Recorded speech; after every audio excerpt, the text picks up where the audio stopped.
All right from the jump, we're entering a probation revocation hearing. And let me tell you, these hearings can flip a defendant's entire sentence in seconds. Pay close attention here, because one word from the defendant can decide whether she walks out the door or leaves in cuffs. During these hearings today in these two cases will be the truth, the whole truth, and nothing but the truth, so help you God. There's a first amended motion to revoke probation. I guess that's the most recent one filed. Yes. Here in 1187 of it. Does the defendant waive a formal reading of this? Can we proceed in summary? Yes, sir. In summary, this states that on June 10th of this year, 2024, in this court, you were placed on 10 years deferred or unadjudicated probation for the third-degree felony of assault on a public servant. Is that true? The First Amendment.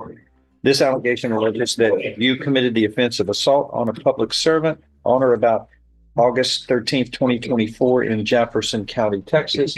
And that allegation is represented in this new indictment for CR 1984. Do you understand that a knowing and voluntary plea of true to one or more violations of probation, that is enough to grant this motion to revoke probation by a preponderance of the evidence or greater? Your probation. Pause. This is important.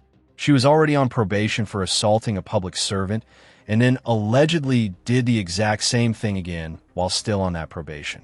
That's like being on thin ice and choosing to jump. Judges really don't like repeat behavior, especially when it involves public servants. It's viewed as disrespecting the court's warning. Insist on pleading true today. I find you are pleading true voluntarily. You understand and appreciate the consequences of pleading the truth. There's an agreement that's been reached.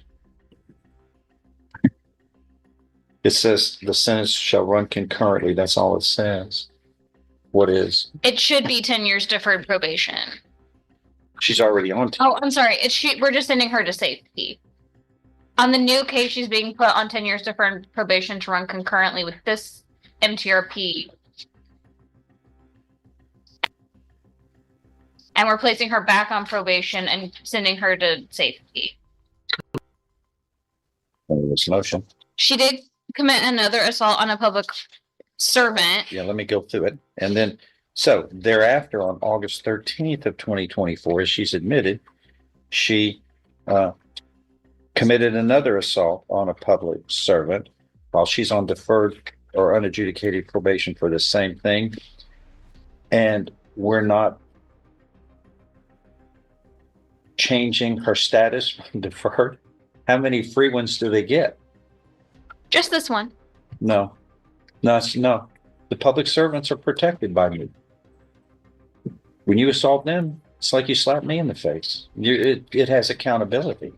I'm not saying we need to put her in prison, but deferred is not going to be allowed anymore. She's lost that opportunity because what's good for one's good for all. But a public servant, again, the same kind of thing.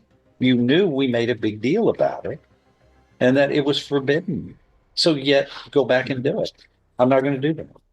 Now, I can say the idea and all, but it's going to have to maybe be evolved to a regular probation, maybe.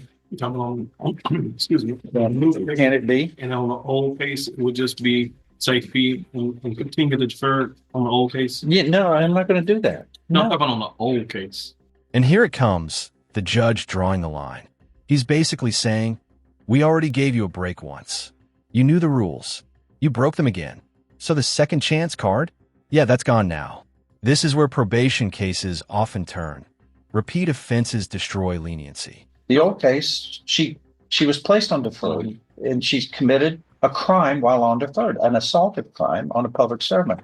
She doesn't stay on deferred. So that's just not the way I do it. She knew she had been scolded the first time and yet went right back. And so y'all can come back to me later on that. Y'all, but that's not what I'm going to say. Okay. Thank you. I can get with Ms. Stott and work something out. Mr. Rex, let me ask you something. There's an indigent form here because you just don't get free lawyers when you get in trouble.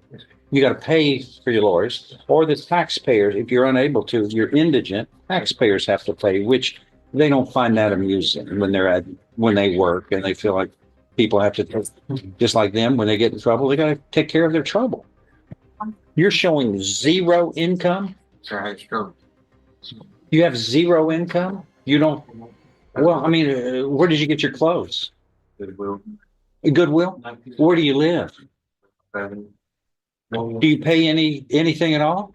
Well, see, I had family members who had strokes and they were employed. I mean, how did you get here today? Okay, but you're ambling about. You can walk. You're interacting with me. You seem intelligent. Why aren't you getting a job? You just don't blame it on.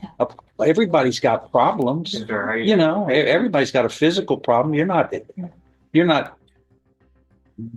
being, you know, you're not being punished in any way. You know, we got good days and bad days, but all of us are imperfect. Why aren't you working somewhere? Because look at you. You look like you're healthy and you're smart. Actually, I'm fixing to get my disability. I just got on Medicaid. I'm pretty bad off. What do you mean you're bad off? You're ambling about and you're speaking coherently. What's your problem? The car wreck I got into. Okay. Who hadn't been in a car wreck, you know? Now watch this shift. We move from criminal conduct to financial responsibility. Courts expect defendants to show effort towards self-sufficiency. If someone has zero income, zero effort, and is asking taxpayers to foot every bill, judges start asking tough questions. And this judge, he's not the soft-spoken type. Hospitalized, like frontline 3 times. Sir? I know, but you're not on deathbed right now. Everybody's got problems, and sometimes people die or almost die, but they rebound. That's the way nature makes us. We're elastic almost. We can rebound. I don't understand. What are you doing about getting a job? Are you doing anything, or are you just going to take a free ride off the government money? Because I'm talking about, I have people who are paraplegics, and I can understand that. But you're ambling, you look healthy, you speak, what can't you do? Can't be on my feet more than 30, 45 minutes. I know there are jobs where you can sit. Look at me. I'm sitting now. I'm literally waiting on my disability. Is that you elected to become dependent? That's a choice. I can't get back on the tugboat. I can't work on tugboat. Why can't you work? I don't understand. Because that's what I've done all my life, work on tugboat. Well, you're gonna have to try something different that's you're able to do. But you want to be independent, don't you? Everybody, you have that. Okay. Well, I think you can be. So you had a setback. We all do.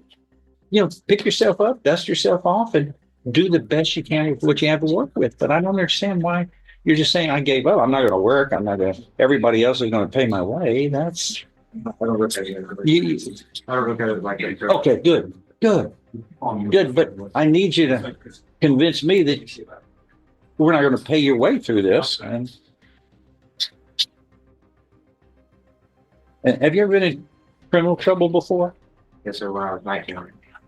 40. Well, what happened at 19? I got a head-on collision.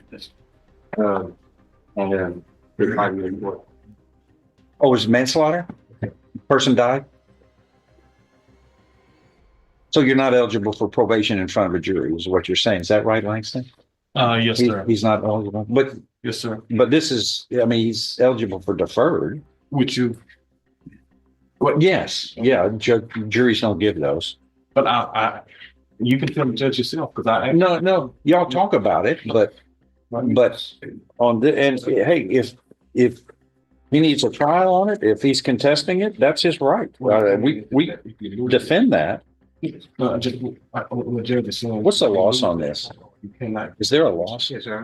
What is this, Your Honor? I'm sorry. This is a classic courtroom clash. Physical limitations versus perceived capability. The judge is basically saying, if you can stand, talk, and move, you can do something. Whether you agree or not, this is a common judicial mindset. Independence is valued, excuses are not. This is Mr. Rutz. Reagan. And that's a missed the part.